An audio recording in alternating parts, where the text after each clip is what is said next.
എല്ലാ വിദ്യാർത്ഥികൾക്കും പുതിയൊരു വീഡിയോയിലേക്ക് സ്വാഗതം. ഈ വർഷത്തെ കാലിക്കറ്റ് യൂണിവേഴ്സിറ്റി ഡിഗ്രി കോഴ്സുകളിലേക്കുള്ള ലൈറ്റ് രജിസ്ട്രേഷൻ ഓഗസ്റ്റ് 23 അവസാനിക്കും. വിദ്യാർത്ഥികൾ ലൈറ്റ് രജിസ്ട്രേഷൻ ചെയ്യും മുമ്പായിട്ട് അതത് കോളേജുകളിലെ വേക്കൻസി കൃത്യമായിട്ട് മനസ്സിലാക്കുകയും അതുപോലെ തന്നെ നിങ്ങൾക്ക് അവിടെ അഡ്മിഷൻ ലഭിക്കുമോ എന്നുള്ള കാര്യം കൃത്യമായിട്ട് കോളേജിൽ ചോദിച്ച് മനസ്സിലാക്കേണ്ടതും ആണ്. അപ്പോൾ വിദ്യാർത്ഥികൾക്ക് ഈ ഒരു വെബ്സൈറ്റിൽ, അതായത് കാലിക്കറ്റ് യൂണിവേഴ്സിറ്റി വെബ്സൈറ്റ് ആയിട്ടുള്ള admission.uoc.ac.in/admission എന്നുള്ള ഈ ഒരു പേജ് വഴി നിങ്ങൾക്ക് ഇവിടെ rank list for aided programs എന്ന് പറഞ്ഞുകൊണ്ട് കൊടുത്തിട്ടുണ്ട്. അപ്പോൾ ആ ഒരു എയ്ഡഡ് പ്രോഗ്രാംസിലുള്ള വിദ്യാർത്ഥികൾ ഉണ്ട്, ആ ഒരു റാങ്ക് ലിസ്റ്റിൽ ഉണ്ട് എങ്കിൽ നിങ്ങൾ ആ ഒരു ഏത് റാങ്ക് ലിസ്റ്റിലാണ് ഉള്ളത് അവിടെയുള്ള സീറ്റ് വേക്കൻസി നോക്കി അഡ്മിഷൻ ലഭിക്കാനുള്ള സാധ്യത മനസ്സിലാക്കി ആ ഒരു കോളേജിൽ വിളിച്ച് ചോദിച്ച് അഡ്മിഷൻ കിട്ടുമെങ്കിൽ പോയിട്ട് അഡ്മിഷൻ നേടേണ്ടതാണ്.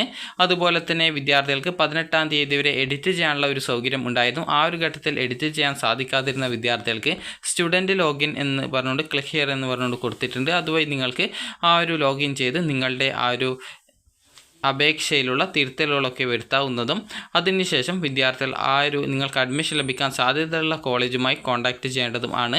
സീറ്റ് വേക്കൻസി അറിയാനായിട്ട് സീറ്റ് വേക്കൻസി എന്നുള്ളിടത്തുള്ള ക്ലിക്ക് ഹിയർ എന്നുള്ളതിൽ ക്ലിക്ക് ചെയ്തുകൊണ്ട് വിദ്യാർത്ഥികൾക്ക് ഏത് കോളേജിലെ വേക്കൻസിയാണോ നിങ്ങൾക്ക് നോക്കേണ്ടത് ആ ഒരു കോളേജ് സെലക്ട് ചെയ്ത് കഴിഞ്ഞാൽ ആ ഒരു കോളേജിൽ എത്ര വേക്കൻസി ഉണ്ട് എന്നുള്ളതും ഏത് കോഴ്സിലാണ് വേക്കൻസി, ഏത് കാറ്റഗറി വിഭാഗത്തിലാണ് വേക്കൻസി ഉള്ളത് എന്നുള്ളത് കൃത്യമായിട്ട് മനസ്സിലാക്കാൻ സാധിക്കുന്നതാണ്. അപ്പോൾ വിദ്യാർത്ഥികൾക്ക് ഈ ഒരു രീതിയിൽ കൃത്യമായിട്ട് വേക്കൻസി മനസ്സിലാക്കുകയും അതിനുശേഷം നിങ്ങൾക്ക് അഡ്മിഷൻ ലഭിക്കാനുള്ള സാധ്യത ഉണ്ടോ എന്നുള്ളത് അതത് കോളേജിൽ വിളിച്ച് ചോദിച്ച് മനസ്സിലാക്കേണ്ടതാണ്. അപ്പോൾ അഡ്മിഷൻ എടുക്കാൻ സാധിക്കും, അതായത് അവിടെ വേക്കൻസി ഉണ്ട് എങ്കിൽ നിങ്ങളെ അതായത് കോളേജിൽ നിന്നും നിങ്ങളോട് അഡ്മിഷൻ നേടാനായിട്ട് വരാനായിട്ട് പറയുന്നതാണ്. അപ്പോൾ അങ്ങനെയെങ്കിൽ നിങ്ങൾക്ക് പോയിട്ട് അഡ്മിഷൻ നേടാൻ സാധിക്കുന്നതാണ്. അപ്പോൾ ഈ ഒരു സർക്കുലർ പ്രകാരം പറഞ്ഞിട്ടുള്ളത് 23 തീയതി വൈകുന്നേരം 3 മണി വരെ വിദ്യാർത്ഥികൾക്ക് ഈ ഒരു വെബ്സൈറ്റിലെ ആ ഒരു ലൈറ്റ് രജിസ്ട്രേഷൻ ലിങ്ക് വഴി രജിസ്ട്രേഷൻ പൂർത്തീകരിക്കാം. അതുപോലെ അപേക്ഷാ ഫീസ് SC/ST വിഭാഗം വിദ്യാർത്ഥികൾക്ക് 505 രൂപയാണ്, മറ്റുള്ളവർക്ക് 780 രൂപയാണ്. അതുകൊണ്ട് തന്നെ ഈ ഒരു ഫീ പേയ്മെൻറ്റ് എന്ന് പറയുന്നത് അപേക്ഷയുടെ ഏറ്റവും അവസാനത്തെ സ്റ്റെപ്പാണ്. അപ്പോൾ ഈ ഒരു ഫീ പേയ്മെൻറ്റ് ചെയ്യും മുമ്പായിട്ട് നിങ്ങൾ അതത് ഓപ്ഷൻ വെക്കുന്ന കോളേജുമായി കോൺടാക്റ്റ് ചെയ്യുകയും അതിനുശേഷം നിങ്ങൾക്ക് അവിടെ അഡ്മിഷൻ കിട്ടാനുള്ള സാധ്യത ഉണ്ടോ എന്നുള്ളത് കൃത്യമായിട്ട് ചോദിച്ച് മനസ്സിലാക്കുകയും ചെയ്ത ശേഷം മാത്രം ബാക്കി സ്റ്റെപ്പ് കംപ്ലീറ്റ് ചെയ്താൽ മതി എന്നുള്ളത് പ്രത്യേകം ഈ ഒരു സർക്കുലറിൽ സൂചിപ്പിച്ചിട്ടുണ്ട്. അതുപോലെ തന്നെ അപേക്ഷാ ഫീസ് അടച്ച ശേഷം വീണ്ടും ലോഗിൻ ചെയ്ത് അപേക്ഷയുടെ പ്രിൻ്റ് ഔട്ട് എടുത്താൽ മാത്രമാണ് നിങ്ങളുടെ ആപ്ലിക്കേഷൻ പൂർത്തിയാകുകയുള്ളൂ എന്നുള്ളതും പ്രത്യേകം സൂചിപ്പിച്ചിട്ടുണ്ട്.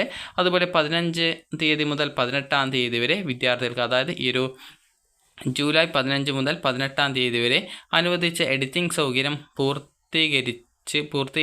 ഉപയോഗപ്പെടുത്തി അപേക്ഷ പൂർത്തീകരിക്കാത്തവർക്കും ഇന്നു മുതൽ, അതായത് ഈ ഒരു ലോഗിൻ ചെയ്ത് അപേക്ഷ പൂർത്തീകരിക്കാവുന്നതാണ്. അപ്പോൾ വിദ്യാർത്ഥികൾക്കായിട്ട് അപേക്ഷയിലെ തിരുത്തലുകൾക്കുള്ള എഡിറ്റിംഗ് സൗകര്യവും സ്റ്റുഡൻറ്റ് ലോഗിനിൽ ലഭ്യമാക്കിയിട്ടുണ്ട്. പ്രസ്തുത ലിങ്കിലൂടെ ആവശ്യമായിട്ടുള്ള തിരുത്തലുകൾ, അതായത് മൊബൈൽ നമ്പർ, ഇമെയിൽ ID എന്നിവ ഒഴികെ വരുത്തേണ്ടതാണ്. നേരത്തെ അഫിലിയേറ്റഡ് കോളേജിൽ ലഭ്യമാക്കിയിട്ടുള്ള റാങ്ക് ലിസ്റ്റിലെ അപേക്ഷകരുടെ അഭാവത്തിൽ മാത്രമേ ലൈറ്റ് രജിസ്ട്രേഷൻ അപേക്ഷകരെ അതായത് മെറിറ്റ് അല്ലെങ്കിൽ സംവരണ സീറ്റുകളിലെ പ്രവേശനത്തിനായിട്ട് പരിഗണിക്കുള്ളൂ. ആയതിനാൽ പ്രവേശനം നേടാൻ ആഗ്രഹിക്കുന്ന കോളേജ്, അപ്പോൾ അതുകൊണ്ട് തന്നെ വിദ്യാർത്ഥികൾ ഈ ഒരു പ്രവേശനം നേടാൻ ആഗ്രഹിക്കുന്ന കോളേജുമായി ബന്ധപ്പെട്ട ശേഷം മാത്രമേ രജിസ്ട്രേഷൻ പൂർത്തീകരിക്കേണ്ടതുള്ളൂ. അതായത് പൂർത്തീകരിക്കുക, ആ ഒരു കോളേജിൽ കോൺടാക്ട് ചെയ്ത് നിങ്ങൾക്ക് അവിടെ അഡ്മിഷൻ കിട്ടാൻ സാധ്യതയുണ്ട് എന്നുള്ളത് ഉറപ്പുവരുത്തിയ ശേഷം മാത്രം ഈ ഒരു രജിസ്ട്രേഷൻ പൂർത്തീകരിക്കുക. വിവിധ അഫിലിയേറ്റഡ് കോളേജുകളിലെ കോഴ്സ് അല്ലെങ്കിൽ റിസർവേഷൻ എന്നിവ തിരിച്ചുള്ള സീറ്റ് വേക്കൻസി ഈ ഒരു വെബ്സൈറ്റിൽ പ്രസിദ്ധീകരിച്ചിട്ടുണ്ട്.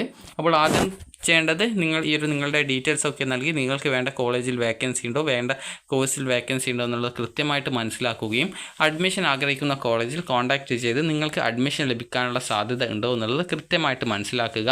നിങ്ങൾ റാങ്ക് ലിസ്റ്റിൽ ഉൾപ്പെട്ടിട്ടില്ലാത്തവരാണ് എങ്കിൽ നിങ്ങൾ ആ ഒരു കാര്യം പ്രത്യേകം സൂചിപ്പിക്കേണ്ടതാണ് കോളേജിൽ വിളിക്കുന്ന സമയത്ത്. അപ്പോൾ നിങ്ങൾക്ക് അഡ്മിഷൻ അവിടെ പോയി കഴിഞ്ഞാൽ അഡ്മിഷൻ തരാം എന്ന് പറഞ്ഞിട്ടുണ്ടെങ്കിൽ നിങ്ങൾക്ക് ആ ഒരു ഫീ പേയ്മെൻറ്റ് ചെയ്യുകയും അതിനുശേഷം ആ ഒരു ആപ്ലിക്കേഷൻ്റെ പ്രിൻ്റ് ഔട്ട് എടുത്തുകൊണ്ട് ആപ്ലിക്കേഷൻ പൂർത്തീകരിച്ച് ആ ഒരു കോളേജിൽ പോയിട്ട് നിങ്ങൾക്ക് ജോയിൻ ചെയ്യാൻ സാധിക്കുന്നതാണ്. അപ്പോൾ അതുകൊണ്ട് തന്നെ വിദ്യാർത്ഥികൾ കൃത്യമായിട്ട് ഈ ഒരു കോളേജിൽ അഡ്മിഷൻ ലഭിക്കുമോ എന്നുള്ള കാര്യം കൃത്യമായിട്ട് മനസ്സിലാക്കിയ ശേഷം മാത്രം വിദ്യാർത്ഥികൾ ഈ ഒരു രജിസ്ട്രേഷൻ കംപ്ലീറ്റ് ചെയ്ത് അഡ്മിഷൻ നേടുക. അപ്പോൾ ഇത് ഒരു അലോട്ട്മെൻറ്റ് രീതിയിലല്ല, ജസ്റ്റ് നിങ്ങൾക്ക് സ്പോട്ട് അഡ്മിഷൻ എന്നുള്ള രീതിയിലാണ് ഈ ഒരു അലോട്ട്മെൻറ്റ് പ്രോസസ്സ് നടക്കുന്നത്. അപ്പോൾ അതുകൊണ്ട് തന്നെ വിദ്യാർത്ഥികൾ ഈ ഒരു കാര്യം പ്രത്യേകം ശ്രദ്ധിക്കുക. അപ്പോൾ നിങ്ങൾക്ക് അഡ്മിഷൻ കിട്ടാൻ സാധ്യതയുള്ള കോളേജിൽ കോൺടാക്റ്റ് ചെയ്ത് അഡ്മിഷൻ കിട്ടുമെങ്കിൽ ജോയിൻ ചെയ്യുക. അപ്പോൾ ഈ ഒരു വീഡിയോ ഉപകാരപ്രദമായിട്ടുണ്ടെങ്കിൽ ലൈക്ക് ചെയ്യുക, ഷെയർ ചെയ്യുക. Thank you for watching.